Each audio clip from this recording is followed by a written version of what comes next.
Bueno, hola a todo el mundo, gracias por venir. Vale, yo os voy a hablar un poco de mis fotos.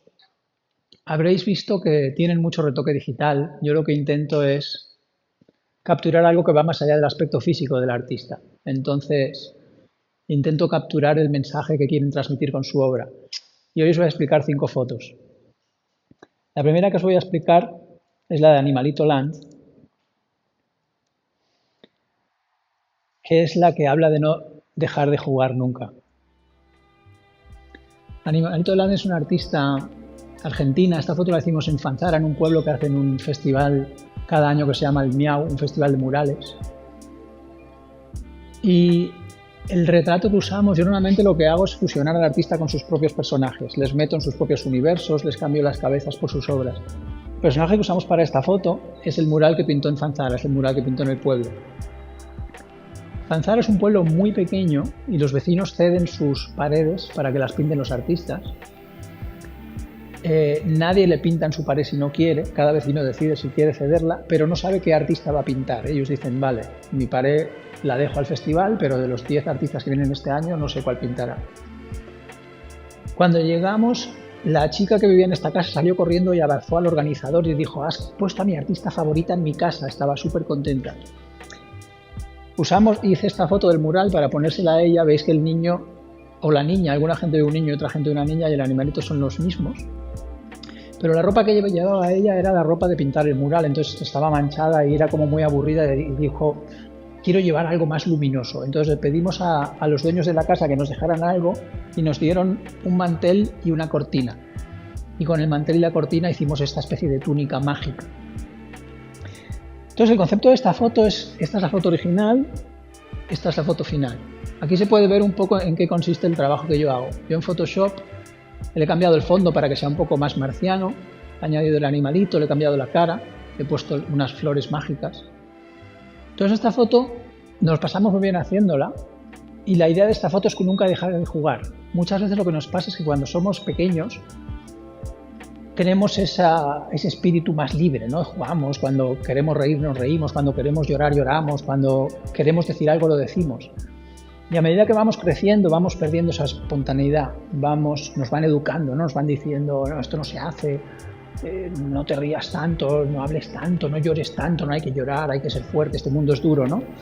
Esto lo llaman educación, pero en realidad es un trauma, ¿no? Lo que están haciendo es decirnos que no hay que expresarse, ¿no? Entonces la idea de esta foto es que nunca hay que perder a ese animalito que ella lleva en el hombro, ese pequeño niño que tenemos dentro. Si lo pierdes, no estás perdiendo el animalito, no estás perdiendo a tu niño interior, a quien estás perdiendo es a ti, porque ese niño eres tú.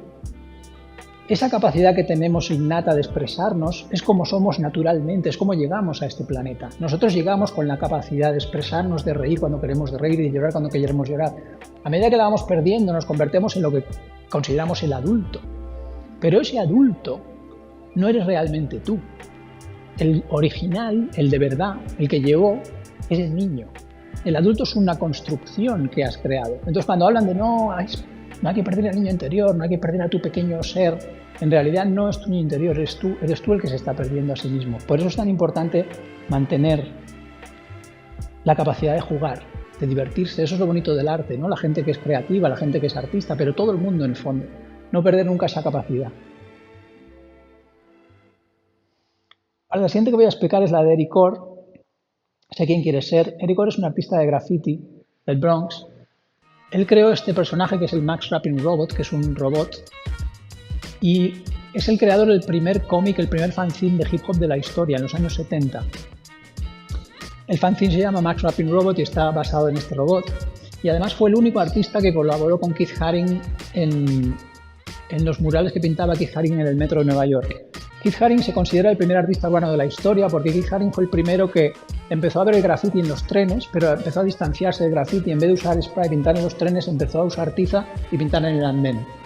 Él pintaba en los espacios en blancos que había, eran espacios pintados en negro, donde habían anuncios y cuando no había ningún anunciante que pagara, se quedaban en negro. Y entonces era un lienzo perfecto y él pintaba con tiza.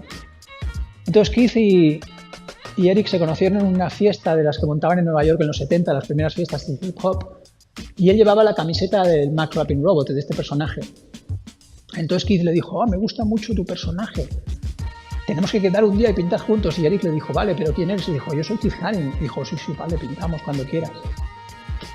Entonces en aquella época no había Instagram, no había internet, no había WhatsApp, no había nada de esto. Entonces le dio su teléfono fijo, es lo que hacíamos. Entonces al cabo de una semana llamó a alguien a su casa, lo cogió su madre, hello, I'm Keith. Llamo preguntando por Eric para ir a pintar. Y le dijo su madre, ¿conoces a algún Keith? Y Eric dijo, sí, mamá, dame el teléfono. Entonces quedaron y fueron a pintar, y es la única colaboración que hizo Keith Haring con otro artista en Tiza, en el metro de Nueva York. Esta foto lo que representa es esa capacidad de expresar lo que sientes sin preocuparte mucho por lo que piense el mundo. A mí lo que siempre me atrajo del graffiti, desde que era pequeño el movimiento graffiti me atraía mucho porque dentro del graffiti está muy estigmatizado, ¿no? Es algo que genera mucha controversia, hay mucha gente que no le gusta porque es ilícito, es ilegal, pero el artista de graffiti le da igual. El artista de graffiti pinta en la calle, sale a pintar al margen de lo que piense la sociedad, de lo que piense el mundo, al margen de que le persiga la policía, de que le multen, porque tiene esa necesidad de expresarse. Eso era desde pequeño lo que más me atraía, porque yo siempre creo que si tú haces lo que los demás esperan de ti o lo que los demás te dicen que debes hacer, o haces lo correcto, o intentas siempre agradar a los demás, hacer lo que se espera de ti, al final vas perdiendo un poco tu capacidad de ser tú mismo. Entonces es muy importante siempre ser quien tú eres realmente, no solamente actuar en base a lo que esperan de ti los demás, no siempre hacer lo que se supone que debes hacer, lo que dice la ley, lo que dice la educación, lo que dice el gobierno, sino mantener esa esencia, ser tú, y si hay algo que quieres hacer que no está bien visto, como el graffiti, adelante, hazlo, porque si no estás perdiendo esa capacidad que tú tienes.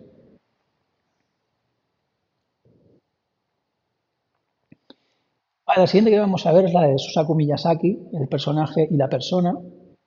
Susaku es un artista japonés. Este retrato lo hice en una galería de Barcelona que se llama Mite Gallery.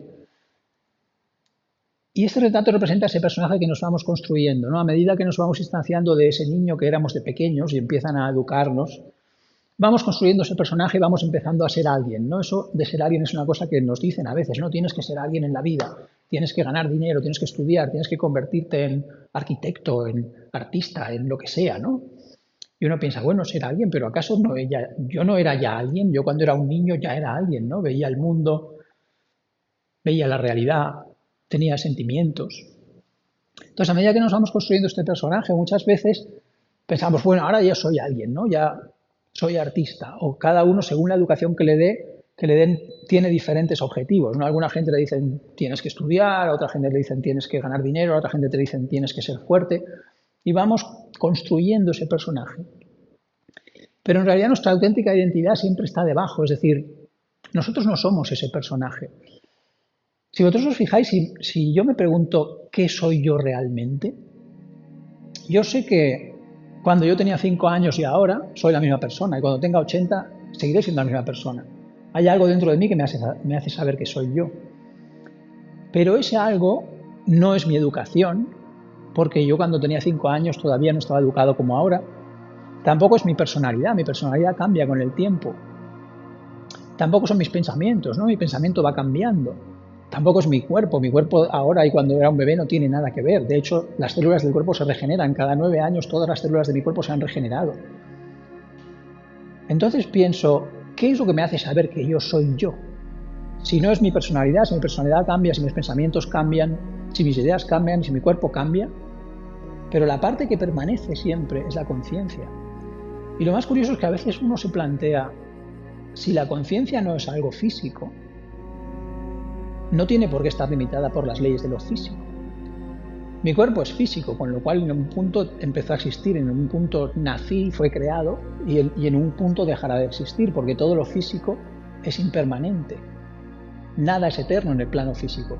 Pero mi conciencia en sí misma no es física, con lo cual es energía. Y la energía no puede ni crearse ni destruirse, solo transformarse. Con lo cual a veces pienso que la conciencia en sí misma no se ve limitada por las leyes del mundo físico. Y eso es lo que realmente somos, eso es lo que representa este retrato. Él está pintándose a sí mismo, porque él es ese lienzo en blanco, él es esa conciencia que llega al mundo, ¿no? Y en esa conciencia, a partir de ahí creas tu personaje, ¿no? Él, como artista, se crea ese personaje como artista. Cada uno crea un personaje, pero lo que tú eres originalmente es la conciencia, tú tienes la capacidad de crear ese personaje.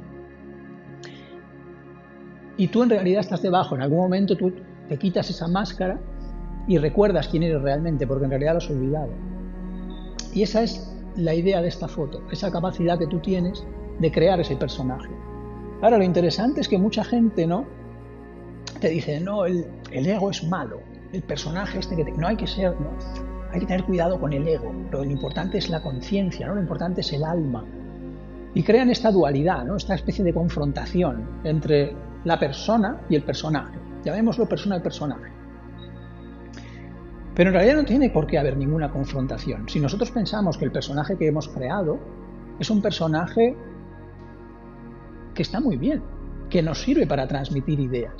No, yo en esta vida me he creado este personaje de artista que hace fotografías y habla de sus obras. Y eso para mí es una herramienta fantástica para expresar todas estas ideas. Es una herramienta para que mi conciencia explique todo esto.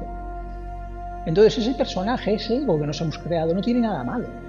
No hay por qué pelearse, no hay por qué decir, no, lo importante es la conciencia es más importante que el ego, hay que luchar contra el ego. No pasa nada, el ego está muy bien. El tema es encontrar esa colaboración. Estamos acostumbrados a vivir de una manera que el ego controla, el ego lleva el coche, el ego va en el volante y la conciencia va atrás, nunca la escuchamos. Está ahí como en silencio, observando al ego. Y hay gente que dice, no, hay que cambiarlo, hay que coger que la conciencia tome el volante y que el ego pase a un segundo plano, pero no, en realidad el secreto es que colaboren, es que haya una unión, es que la conciencia y el ego jueguen juntos para que el ego pueda expresar lo que la conciencia viene a decir. Y esa es la idea de este retrato. El siguiente que vamos a explicar es el de Otis Woods, es la sabiduría ancestral. Este es un artista de Guatemala que vive en Los Ángeles. Y esta foto representa la sabiduría de los nativos americanos. Por eso veis que todas las flores en el fondo brillan, tienen un pequeño halo, porque para los nativos todos los seres vivos tienen espíritu. Es decir, cuando los europeos llegaron a América, los europeos consideraban que solo el ser humano tiene alma. Mientras que para los nativos todo lo que existe tiene lo que ellos llamaban espíritu. Las diferencias, digamos, entre la cultura europea y la cultura de los nativos eran muy grandes en todos los sentidos. En primer lugar, en el sentido religioso, los europeos teníamos esta concepción de que Dios es algo externo a nosotros y teníamos esta idea del Dios que nos juzga y del Dios muy masculino, ¿no?, esa especie de ser que te mira desde el cielo. Mientras que para los nativos, ellos no hablaban de Dios, ellos hablaban del gran misterio porque decían que es inconcebible, que la idea de Dios es algo que no podemos llegar a entender. Y tenían la figura de la Pachamama, que era la gran diosa, que era una diosa femenina, que era la diosa del planeta Tierra, que es, digamos, esta idea de la gran madre que te da todo lo que necesitas sin pedirte nada a cambio. Te da el aire que respiras, el suelo que pisas, la comida que comes. Y para los nativos la vida en el mundo puede existir porque existe la Pachamama, la gran madre, y luego está también el dios solar, el dios masculino. El sol desde la distancia con sus rayos fecunda la tierra y hace posible la vida. Es decir, para ellos era esa combinación de la energía masculina y la energía femenina la que creaba la vida. Y era esa armonía la que creaba la vida. Sin alguna de las dos no podía existir. Claro, para nosotros el concepto de Dios era muy diferente, ¿no? Este era el Dios europeo, era un Dios que era solamente la parte masculina y solamente la parte más enjuiciosa, ¿no?, la parte más dura, ese Dios que castiga. Entonces, cuando llegó el monoteísmo a Europa, lo que sucedió fue que se perdió esta figura de la gran diosa madre, porque esa figura existía también en Europa. Para los griegos era Gaia. Existía en todas las culturas politeístas, hay una gran diosa madre, que es también una idea muy interesante porque si todas estas culturas tenían esa idea de la diosa madre sin haber entrado en contacto, es decir, los griegos y los nativos americanos nunca entraron en contacto. Y en India los hinduistas tampoco, los hinduistas tienen a Bhumi, que es la gran diosa madre. Si todas esas culturas tenían esta idea de la diosa madre sin haber establecido contactos, porque hay algo en nuestro interior que nos hace pensar que eso es cierto, porque si no, ¿por qué diferentes culturas de diferentes países llegan a la misma conclusión? Otra posible teoría es que haya habido alguna especie de civilización ancestral muy antigua que tuviera esas creencias y las haya pasado a diferentes culturas. Entonces, para los nativos todo era sagrado y todo se encontraba en un equilibrio, es decir, todos los seres que existen en la Tierra pueden existir porque todos están interconectados. Nosotros podemos respirar porque hay árboles que nos dan oxígeno, porque hay alimentos que nos dan la comida y como tales somos frágiles, estamos interconectados al resto de la vida del planeta. Por eso respetaban a la Tierra como una diosa, mientras que cuando llegó el monoteísmo desde Europa, cambió este concepto y empezamos a plantearnos que la Tierra no es nada sagrado, con lo cual es un recurso que podemos explotar. Esto creó una mentalidad y una forma de vida peligrosa e insostenible. Cuando hablamos del monoteísmo patriarcal, lo vemos como bueno, como una sociedad machista, ¿no? Como algo negativo, pero no somos conscientes de hasta qué punto eso afecta a nuestra vida. Es decir, el punto en el que estamos ahora del capitalismo descerebrado y el consumismo máximo es una consecuencia de esa creencia, es una consecuencia de olvidar la figura de la diosa madre. Y eso nos ha llevado a una forma de vida peligrosa, es decir, va mucho más allá de las diferencias o de la discriminación de género. En realidad es un sistema de vida peligroso, porque es un sistema de vida que tiende al desequilibrio, porque solo tiene en cuenta una parte, no tiene en cuenta el todo. Y esa es la sabiduría ancestral que tenían los nativos. Los europeos cuando llegaron allí lo que les interesaba básicamente era el oro. Bueno, el oro y la plata y sacar recursos.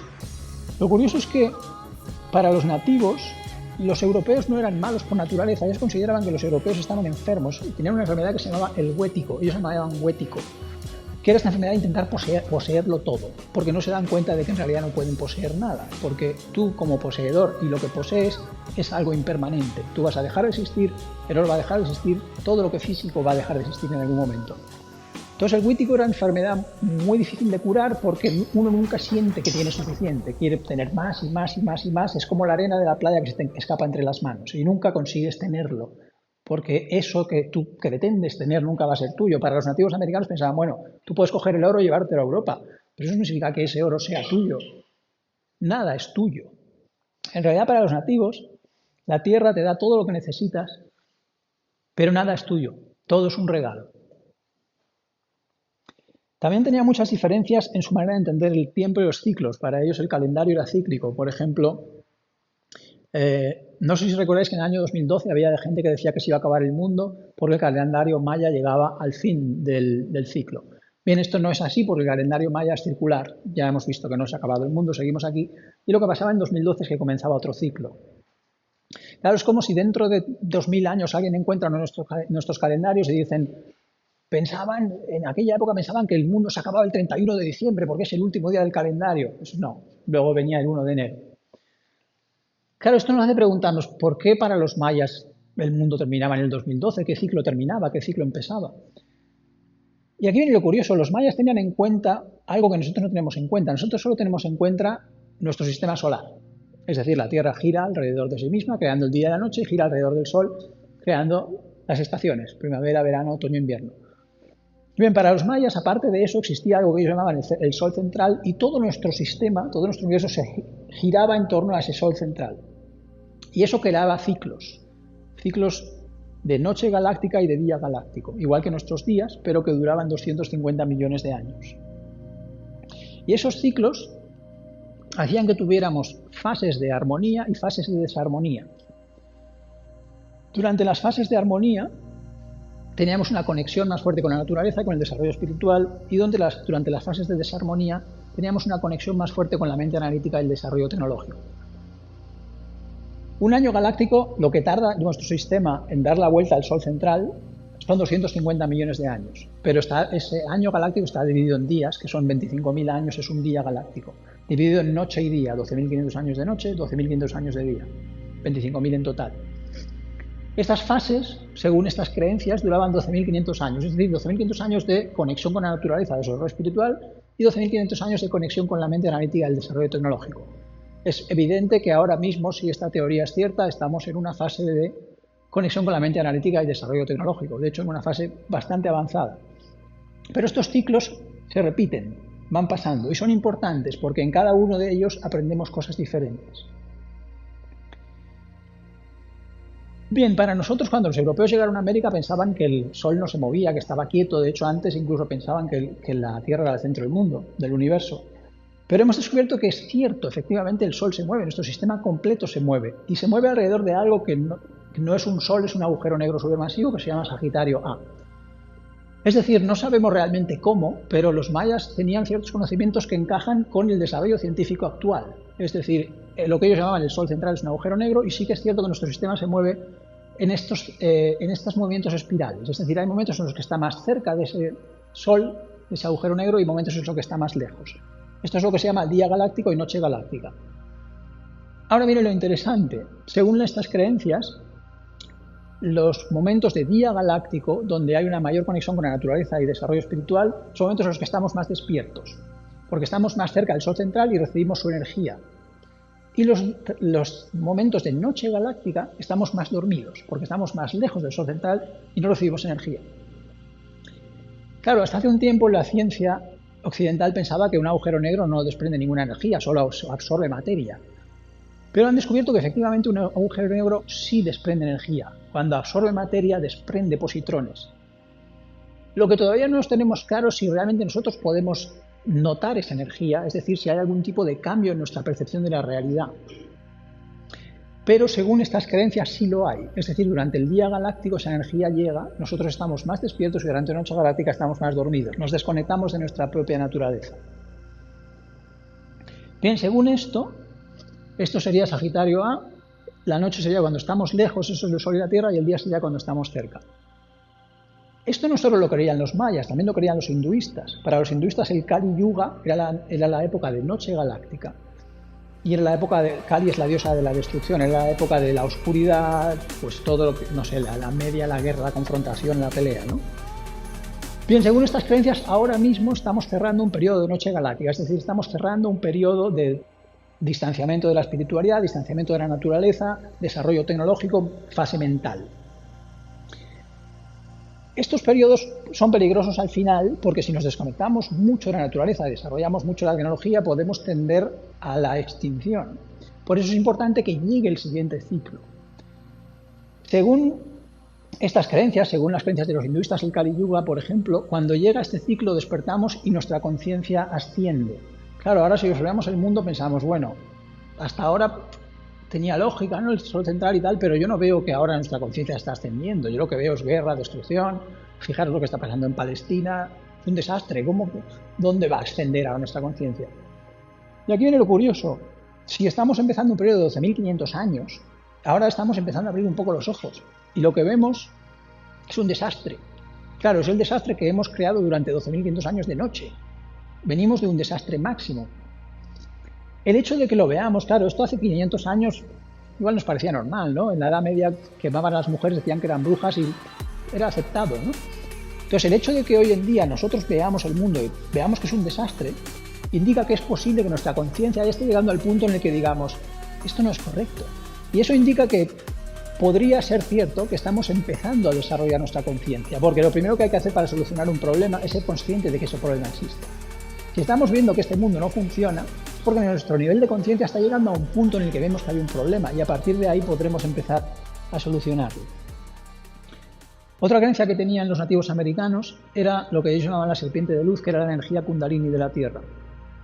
Ellos consideraban que la Tierra tiene una energía dentro, que es la energía de la creación, que es la misma que tienen todos los seres humanos. Los seres humanos en el momento de la concepción, cuando se une la energía masculina y la energía femenina, se crea una energía etérica que no podemos ver, que se llama también la energía kundalini, la llaman así los indios, y que se encuentra en la base de nuestra espina dorsal. Se encuentra en estado inactivo, porque no la sabemos usar.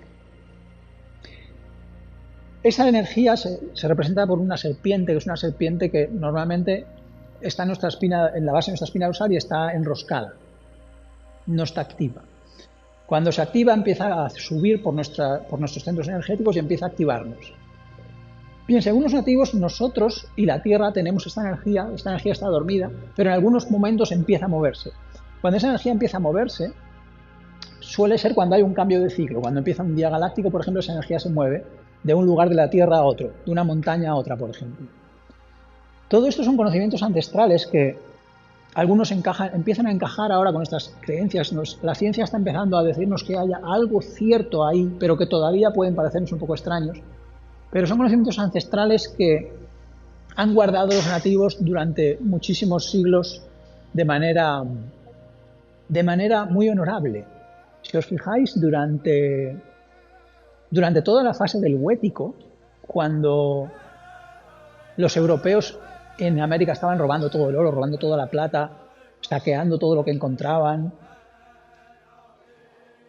los nativos, durante todos estos siglos, mientras los masacraban, ellos estaban manteniendo esta sabiduría ancestral con la que ahora nosotros podemos reconectar. Es decir, el nivel de gratitud que debemos sentir por ellos es ilimitado. Es decir, si no fuera por los conocimientos ancestrales que esta gente ha guardado, hoy en día no tendríamos herramientas para enfrentarnos a los desafíos de nuestro mundo. Nuestro mundo hoy en día está muy mal. Y una de las herramientas que tenemos para enfrentarnos a estos desafíos es entender la sabiduría ancestral de los nativos. El problema es que siempre los hemos visto como gente no civilizada. Siempre los hemos visto con un complejo de superioridad que no nos ha permitido aprender de ellos. Cuando Europa y América entraron en contacto podría haber habido un intercambio, un aprendizaje, pero no lo hubo. Pero esa sabiduría sigue estando ahí y es el momento de recuperarla. Y esto es lo que representa esta imagen. Las lágrimas de sangre representan el sufrimiento del pueblo nativo americano y las plantas de detrás representan la interconexión con la naturaleza. Vale, vamos a explicar ya la última foto, la de Aya Tareq, el retorno del equilibrio. Aya Tareq es una artista egipcia. Esta foto la hicimos en Egipto, cerca de Cairo. Y Aya es una artista que empezó a pintar en la calle a los 18 años en Cairo, siendo muy joven, en un mundo bastante difícil. Claro, imaginaros, cuando ella tenía 18 años, hace unos cuantos años ya, esto fue antes de la revolución en Egipto.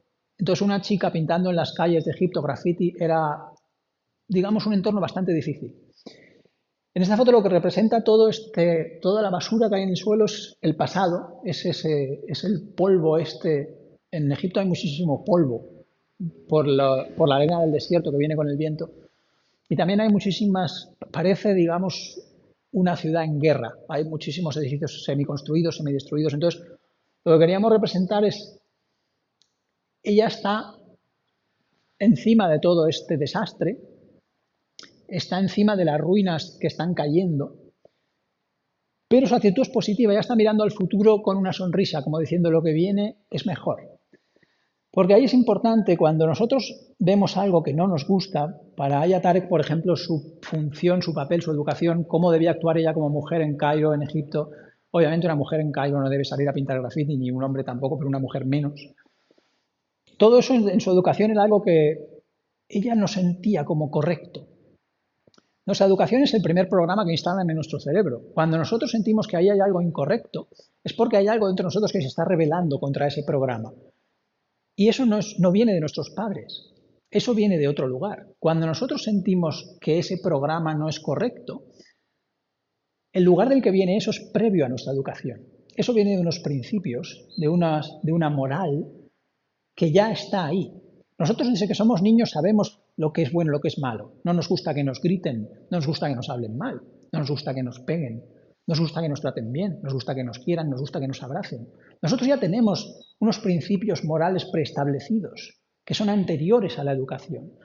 Cuando nuestros padres intentan establecer algo, hay muchas cosas que nos parecerán correctas y nos parecerán bien, pero hay otras cosas que de repente no encajarán con esos valores que nosotros ya traemos de algún lugar.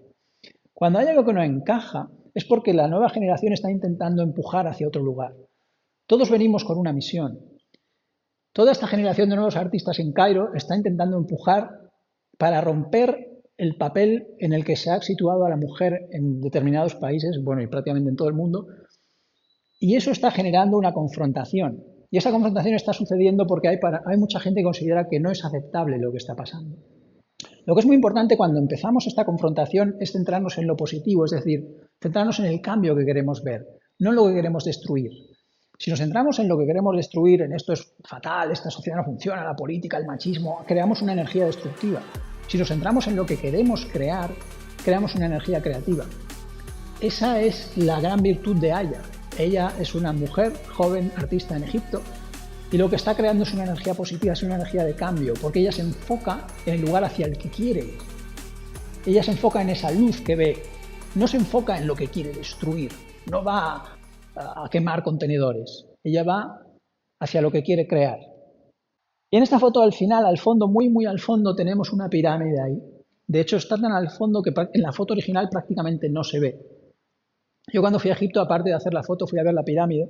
Y la pirámide representa, del mismo modo que el coche y la basura y el edificio representan las ruinas de nuestra civilización actual, o digamos de la última fase de desarmonía patriarcal, podríamos llamarlo, la pirámide representa nuestro pasado más antiguo, la civilización anterior a la nuestra. En la pirámide es una construcción muy interesante y es muy curiosa. Cuando entras en la pirámide hoy en día, cuando entramos, solo puedes acceder a la cámara del rey. Es la única cámara que está abierta hoy en día al público. Según la corriente dominante hoy mismo entre los arqueólogos, la pirámide es una tumba y este sarcófago es donde estaba la momia de Keops. Pero en este sarcófago nunca se encontró ninguna momia. Sencillamente encontraron una habitación con un sarcófago de granito enorme en la cámara del rey. Esto es un sarcófago real, este es el sarcófago del sacerdote Djedji. Y como veis es muy diferente de este sarcófago. Para empezar está decorado, es más largo porque la momia se metía primero en un sarcófago de madera y luego ese sarcófago de madera se metía dentro del otro sarcófago. El sarcófago de la cámara del rey es muy extraño porque no es lo suficientemente largo. De hecho, para tumbarse dentro habría que doblar las piernas y no tiene ningún tipo de decoración y no cabría dentro esta pieza de madera. Esto es la cámara mortuoria de Tutankamón. Como veis, está totalmente decorada. Sin embargo, en la cámara del rey no hay ninguna decoración. Parece como algo industrial, parece genérico, no parece creado para una persona específica. Y esta es la única entrada que hay a la cámara del rey. Es tan pequeña que tienes que entrar a 4 patas. De hecho, para sacar este sarcófago de esta cámara, habría que quitarle la tapa y arrastrarlo. Este sarcófago pesa 3,7 toneladas. Con lo cual es una decisión de diseño arquitectónico muy extraña. En todas las cámaras mortuorias de Egipto, la momia se momificaba en otro lugar y una vez la momia estaba en el sarcófago se llevaba a la cámara mortuoria. No se ha encontrado ninguna cámara mortuoria en la que la momificación se hiciera en la propia cámara. En este caso sería muy extraño porque este sarcófago prácticamente no cabe y además una vez se sellaba el sarcófago con la cubierta no se volvía a abrir para mantener la momia. En este caso habrían tenido que quitar la tapa para conseguir encajarlo por este agujero, después de subir por un túnel de 50 metros. Con lo cual la arquitectura de la pirámide es bastante extraña en ese sentido. Como tumba es una tumba muy extraña.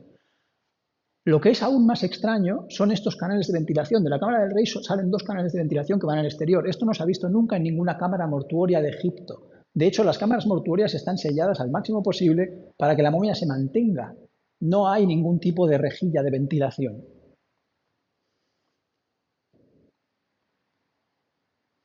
Luego tenemos la cámara de la reina y la gran galería. La gran galería es este túnel que baja. Esta es una foto de 2005 y esta es una foto de 1910. Vale, ahora han instalado estas barandillas y estas escaleras, pero como veis originalmente no había ni barandillas ni escaleras. Era sencillamente una rampa inclinada. Y bajando por esta rampa conectamos con la cámara de la reina. Según la arqueología, la teoría dominante, la cámara de la reina era donde estaban los objetos mortuorios de Keops. Es decir, cuando enterraban a los egipcios, ellos consideraban que en el más allá nosotros usábamos estos objetos, con lo cual los enterraban con sus riquezas. Normalmente se ponía siempre la momia con todos sus objetos mortuorios, porque en el más allá los iba a usar. Cuando era una persona con mucho dinero, se creaba una cámara totalmente adyacente, sin puertas, conectada por unos arcos, para que cuando la persona volviera a despertar en el más allá, pudiera usar estos objetos en el más allá. Sin embargo, en la pirámide, Keops tendría que levantarse en la cámara del rey, bajar 50 metros por la gran galería y luego otros 40 metros hasta llegar a sus objetos mortuorios. Algo muy extraño, hacer a un faraón caminar todo eso para alcanzar sus objetos mortuorios.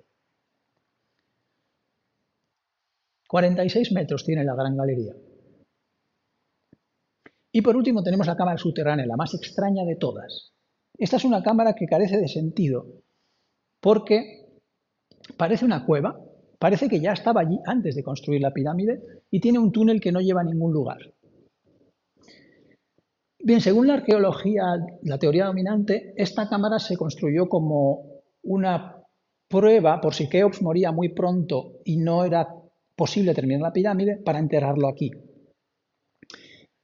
Es muy extraño porque la cámara mortuoria siempre era la última de la serie de cámaras y no había una cámara después, entonces no se entiende por qué crearon este túnel que no va a ningún lugar. También la arqueología dice que una de las teorías es que este está sin terminar, que este túnel llegaba a algún lugar pero que por algún motivo lo dejaron sin terminar. Lo cual también es muy extraño, porque la Gran Pirámide de Giza es la única maravilla del mundo que sigue en pie. Entonces es extraño que de repente dejaran cosas sin terminar o cámaras a medias. En teoría debería estar construida teniendo en cuenta todos los detalles. Otro fenómeno muy extraño es que en toda la literatura egipcia, del antiguo egipcio, en todos los papiros, en todo lo que se ha encontrado, no se ha encontrado información sobre quién construyó la pirámide, para qué se construyó la pirámide, cuál era su función, cuál era su objetivo, lo cual es muy extraño también. Es como si no se hubiera construido en esa época. Solo hay una referencia en un texto sobre el transporte de piedras desde una cantera hacia el lugar donde se construyó la pirámide, pero no hay nada más. Bien, entonces como veis, la teoría que nos da hoy la arqueología dominante sobre la pirámide es extraña, tiene muchas lagunas. Vamos a explorar una teoría alternativa que está basada en los libros de Drunvalo Melquisedec. Según Drunvalo Melquisedec, la pirámide no es una tumba, la pirámide tiene otra función. Y para entender esta función, lo primero que hay que entender es dónde está construida. La pirámide está construida en el punto en el que convergen las líneas ley del planeta. Las líneas ley son líneas energéticas. Y como veis, justamente en Egipto hay un vórtice, hay un punto en el que convergen todas esas líneas. Es decir, se considera que es una zona con una energía muy potente. Ahí está, exactamente en ese punto está la pirámide de Giza. Bien, según la teoría de Drunvalo Melquisedec, la cámara subterránea no era una cámara que se hubiera construido como una cámara mortuoria que luego se cancelase, sino que la pirámide entera era un templo de iniciación. A lo largo del Nilo se habían construido 12 templos de iniciación y la pirámide era la última. Cuando el iniciado o la iniciada estaba listo para ir a la pirámide, era después de 24 años de iniciación, haber pasado por los 12 templos, 2 años en cada uno, y estaba listo para acceder a la pirámide donde se realizaba el último gran ritual de iniciación.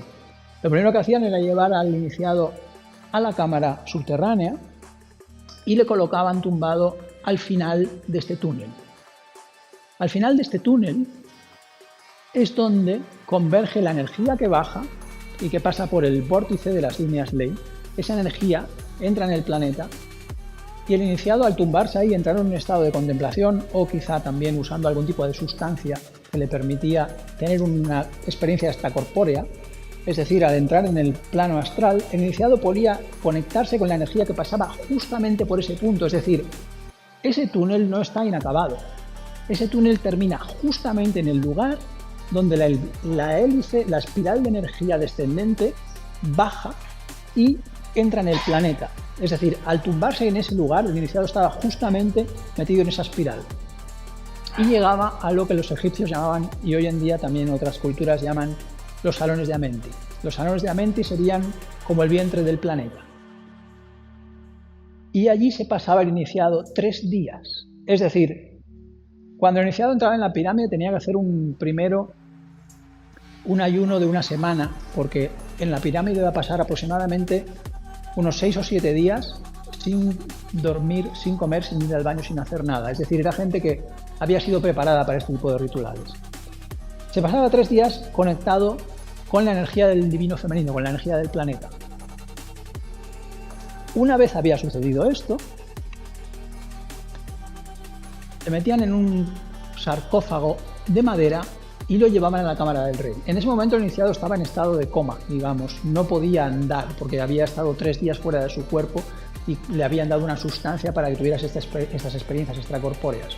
Por eso todos los túneles de la pirámide están inclinados, porque no eran para que andaran personas, eran para arrastrar sarcófagos de madera con iniciados en estado de coma dentro.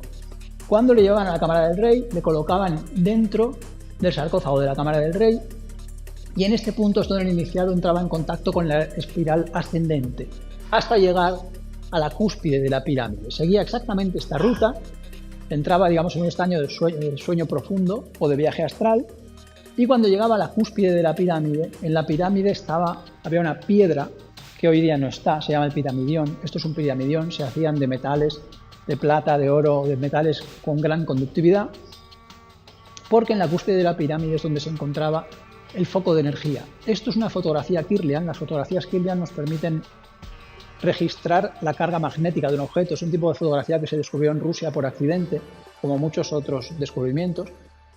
Esto es una réplica en miniatura de una pirámide que tiene un piramidión, una piedra de cobre encima. Y aquí podemos ver el tipo de energía que genera. Cuando el iniciado llegaba, su cuerpo astral llegaba a la cúspide de la pirámide, se conectaba con esa espiral ascendente y ahí es cuando se producía el ritual en el que supuestamente, según la tradición egipcia y la sabiduría del antiguo Egipto, el iniciado se conectaba con la energía masculina, con la energía del cosmos. Había pasado 3 días en estado de coma conectado con la energía de la tierra, con la energía del divino femenino, y luego se pasaba otros 3 días conectado con la energía masculina, con la energía del cosmos. Les enseñaban que una vez había terminado el ritual tenían que volver al cuerpo, porque según las teorías de Drúmbalo Melquisedec, una vez uno está allí, volver a este mundo no es algo muy apetecible. Al estar conectado y ser la energía del universo y del todo, volver a este mundo es muy duro. Entonces, durante las iniciaciones, les repetían mucho que tenían que volver al final de la iniciación.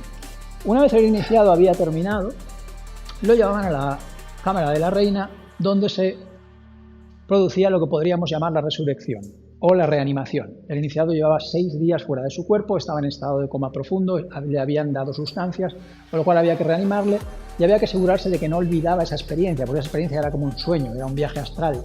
Entonces había que hacer una serie de rituales para que el iniciado recordara todo lo que había pasado, recordara esa conexión con esas dos energías. Cuando esto terminaba, el iniciado ya no era iniciado. Esto era después de 24 años de iniciación espiritual, es decir, al salir de la pirámide el iniciado era un maestro ascendido, era alguien que sabía lo que era alguien que había trascendido el plano físico y que entendía que lo que uno es realmente es la energía vital que contiene. Lo que yo soy, lo que me da vida, no es mi cerebro, ni mi pensamiento, ni mi cuerpo. Lo que a mí me da vida es esa energía vital. Y esa energía vital es la misma que está detrás de toda la vida, no solo de los seres humanos. La misma energía vital que da vida a todas las plantas, a todos los animales, a todos los seres humanos, es la misma. Eso es lo que entendía el iniciado después de pasar por la pirámide. Y cuando salía, lo que se dedicaba es a servir a la vida, porque se daba cuenta de que lo que era él o ella es la energía de la vida. Bien, las pirámides están alineadas con el cinturón de Orión, pero la alineación del cinturón de Orión no encaja con la fecha en la que nos dicen que se construyeron. Según la arqueología, las pirámides se construyeron hace unos 4.000 años, pero por la precesión de los equinoccios, del equinoccio, esa alineación no encaja con Orión hace 4.000 años. Esa alineación encaja con Orión hace 12.000 años. Aquí viene el problema que tiene la arqueología, es decir, ya nos cuesta entender cómo pudieron construir algo como esto hace 4.000 años, porque es una locura, es un milagro arquitectónico, no entendemos cómo construyeron arrastrar esas piedras. Entonces, cuando empiezan a contemplarse teorías de que en realidad es más antigua, para la arqueología es muy difícil de aceptarlo. Otra cosa que vemos en la Esfinge es que hay marcas de erosión de agua. Vemos que en la Esfinge, por ejemplo, hay partes que están claramente reconstruidas. Vemos que la cabeza y las patas tienen marcas de haber sido reconstruidas, pero el lomo prácticamente no tiene forma. Si hubiéramos encontrado la Esfinge tal y como era originalmente, prácticamente no nos daríamos cuenta ni de qué es una Esfinge. También vemos que la cabeza no está proporcionada, es demasiado pequeña. Entonces vemos que la Esfinge es algo que ha sido reconstruido muchas veces. Entonces, para datarlo, veis cómo aquí se ven los ladrillos en la pata. Para establecer cuándo se construyó, una de las técnicas que usó John Anthony West, que es un arqueólogo con teorías, digamos, alternativas, es ver las marcas de erosión del enclosure, de los muros del recinto. Y dijo, estas marcas de erosión tienen marcas de erosión de agua de lluvias torrenciales. Y Egipto lleva siendo, esta zona es una zona desértica desde hace más de 10.000 años. Lluvias torrenciales hubo aquí cuando esto era una zona tropical, es decir, hace 12.000 años. Si esas marcas de agua están ahí, es porque ese recinto no se construyó hace 4.000 años, se construyó hace 12.000. El problema es que hace 12.000 años, según nuestra teoría y nuestra visión de la historia que nos han contado, nosotros no éramos civilizados. Nosotros no podíamos haber construido esto hace 12.000 años. Entonces, estas teorías rompen totalmente la historia que nos han contado y la arqueología que es dominante hoy en día. Según la arqueología convencional, nuestra civilización empezó hace 6.000 años. Bien, nos dicen, la gran esfinge de Giza tiene 4.500. Las marcas de erosión de agua no significan nada. Pero es que hay otras estructuras que se han encontrado, por ejemplo, las estructuras de Yonaguni, que tienen más de 10.000 años. Cuando esto está en Japón, cuando se encontraron, la persona que las encontró dijo, esto tiene toda la pinta de haber sido construido por el ser humano, pero cuando esto estaba fuera del agua, hace 12.000 años, con lo cual la arqueología lo que dice es que estas formaciones son erosión natural, aunque se ve claramente que son ángulos rectos.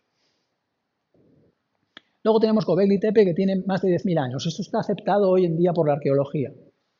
Aceptan que Göbekli Tepe tiene 10.000 años y luego está Gunung Padang, que tiene 27.000 años. Es la pirámide más antigua del mundo. Es decir, hoy en día la arqueología ya no puede sostener su teoría. Están empezando a abrirse a la posibilidad de que había una civilización muy avanzada que era capaz de construir cosas y que nosotros no sabemos quiénes eran. Hemos perdido todo registro de su existencia. Entonces la pregunta es, ¿quién construyó estas edificaciones?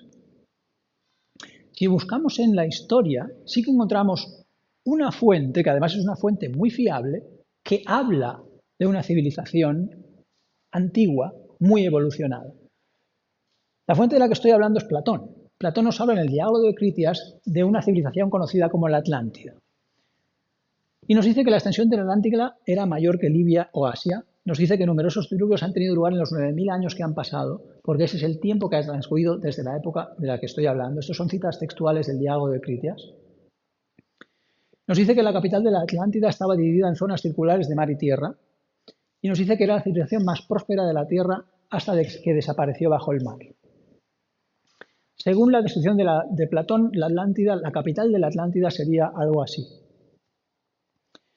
Bien, lo que nos dice la arqueología y los historiadores hoy en día es que esta historia es ficción. Es decir, que Platón, por algún motivo, aunque no solía hacer esto, escribió una historia de ficción.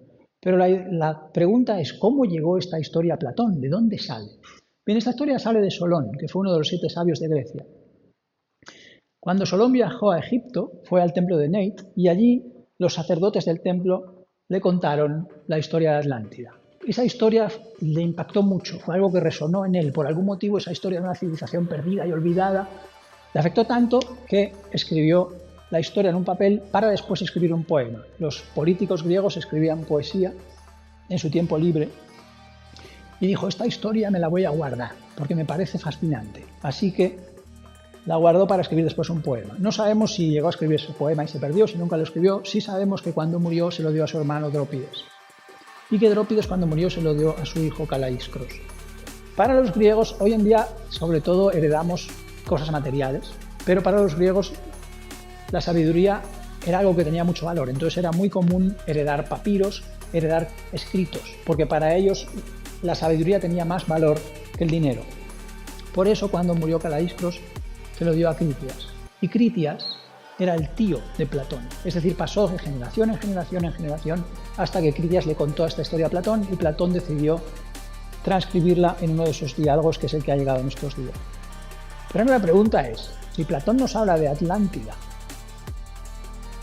y, digamos, esta civilización fue la que construyó estas edificaciones fantásticas como las pirámides que hoy en día no entendemos, ¿por qué en los textos griegos no hay ninguna referencia a la Atlántida? Debería haberla también, ¿no?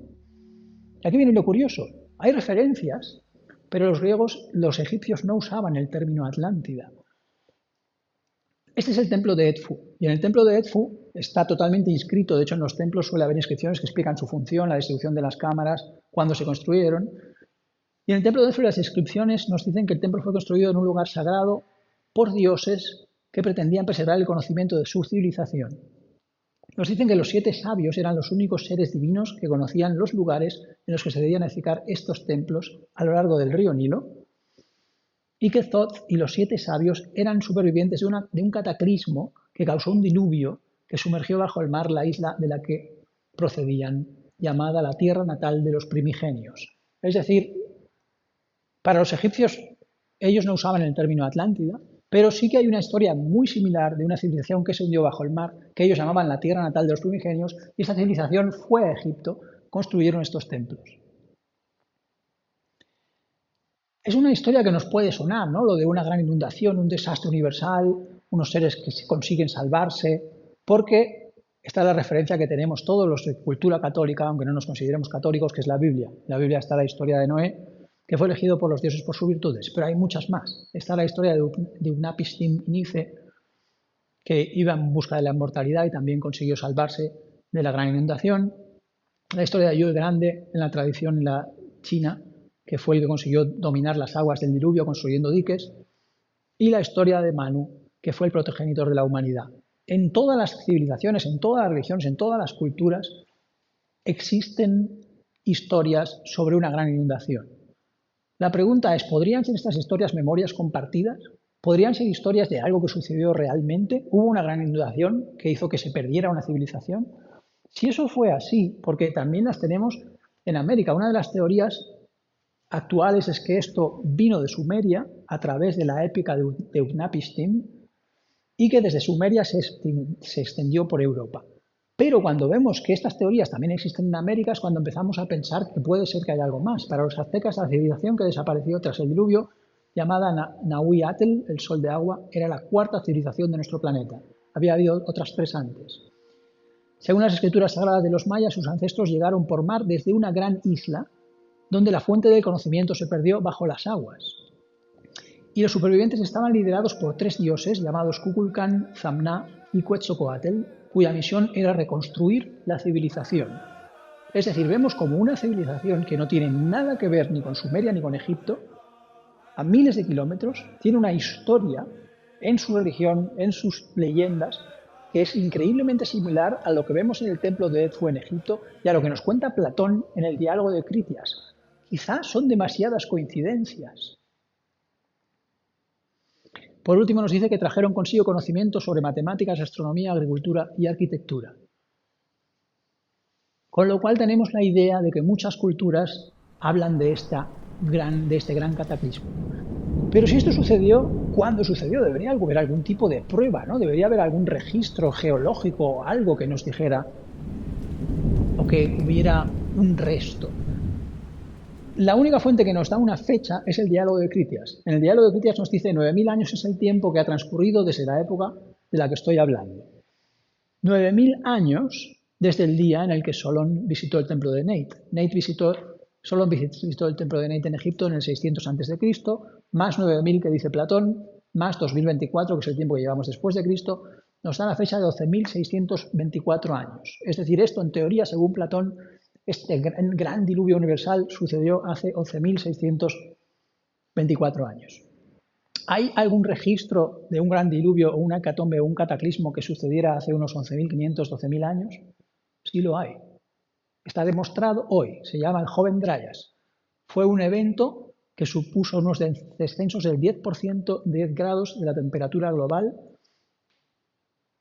Subió el nivel del mar, extinción de la megafauna, los mamuts, los mastodontes, etc., extinción de entre un 30 y un 60% de la población humana y cambio de la vegetación a especies típicas de temperaturas más bajas. Esto es lo que nos dice hoy en día la geología y la ciencia. Es decir, hace ese tiempo sucedió todo esto. Como vemos, lo que vamos investigando, lo que vamos descubriendo hoy, cada vez empieza a ajustarse más a estas creencias que hasta hace poco creíamos que eran leyendas o teorías extrañas de algunos nativos. ¿Y qué es lo que provocó este cambio? Bien, según una de las teorías fue un cometa. Según The Comet Research Group, un cometa cayó, un cometa tan grande que se dividió en diferentes asteroides, cayó en el norte de América y en el norte de Europa, empezaron a deshacerse las placas de hielo, subió el nivel del mar, bajó la temperatura y creó un cataclismo que terminó totalmente con la civilización de Atlántida que quedó hundida bajo el mar. Nosotros hoy en día no entendemos el significado de la pirámide, no entendemos para qué sirve, porque la gente que construyó este monumento era tan diferente a nosotros que no podemos entenderlo. Creemos que es una tumba, porque no entendemos para qué sirve. Es como si la gente que lo hubiera construido viniera de una civilización que no tiene nada que ver con la nuestra. Si realmente la teoría de Drúmbalo Melquisedec es cierta y esto no es una tumba sino que es un templo de iniciación, significa que para la cultura que lo construyó, el desarrollo espiritual era tan importante que construyeron la edificación más grande de toda su dinastía, destinada únicamente a conectar el espíritu humano con la energía femenina y la energía masculina. Hoy en día, la mayoría de la gente ni siquiera cree que exista el espíritu humano, ni que la Tierra tenga conciencia, ni que uno pueda conectarse con el espíritu de la Tierra, con lo cual para nosotros es imposible comprender este monumento. ¿Por qué?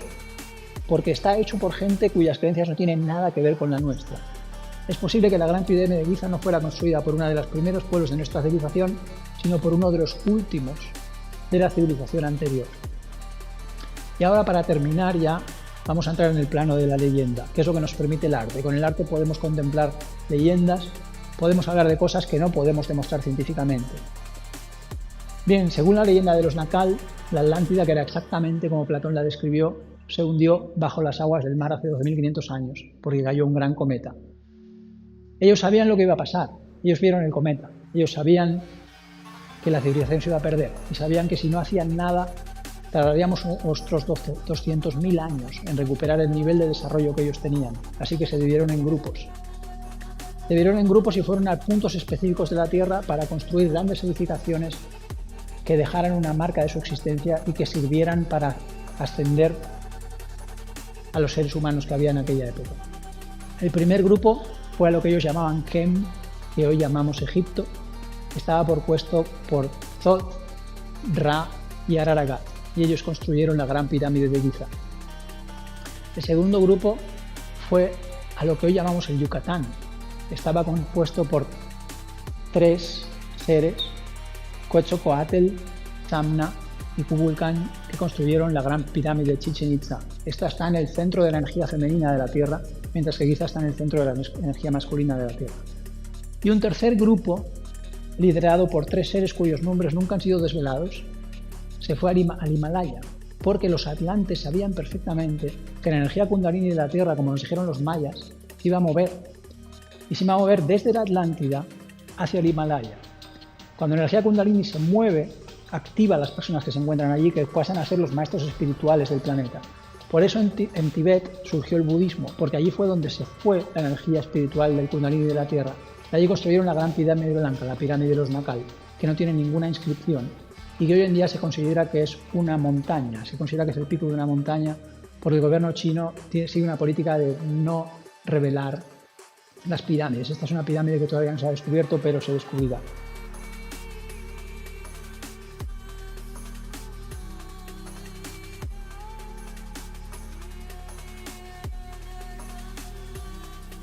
Y con esto hemos llegado al final de mi presentación. Como veis, yo lo que hago es usar el arte para explorar y contemplar teorías que quedan fuera de la investigación científica, teorías que no podemos demostrar de manera racional y explorar leyendas que, desde mi punto de vista, son fascinantes. Gracias por venir.